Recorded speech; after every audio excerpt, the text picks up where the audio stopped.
बघू शकता हे बेबी सोप आहेत. मसूर डाळीपासून बनवलेला बेबी सोप आहे आणि हा आहे गोट मिल्क पासून बनवलेला बेबी सोप.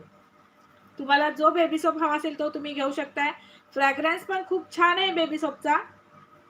खूप छान फ्रॅग्रन्स आहे. एकदम म्हणजे Johnson and Johnson baby soap तुम्ही जर यूज करत असाल तर त्याच्यासारखाच सेम टू सेम याचा फ्रॅग्रन्स आहे मैत्रिणींनो.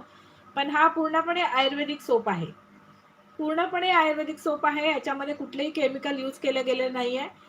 ऑर्गॅनिक प्रॉडक्ट्सच त्याच्यात यूज केले गेलेले आहेत. त्याच्यामुळे तुमच्या बाळांच्या त्वचेसाठी एकदम सोपा आणि एकदम सेफ असं प्रॉडक्ट आहे हे. तर ज्यांना पण बेबी सोप हवे असतील, बघा मसूर डाळीचा सोप आहे आणि हा आहे गोट मिल्कचा सोप. कुठलाही सोप घ्या, ₹160 प्राइस होती आपल्या सोपची. 130 मध्ये बुकिंग करायची आहे. ज्यांना पण हवा असेल 130 मध्ये तुम्ही बेबी सोप घेऊ शकता. प्राइस प्रत्येक प्रॉडक्ट मागे थोडी-थोडी तुम्हाला प्राइस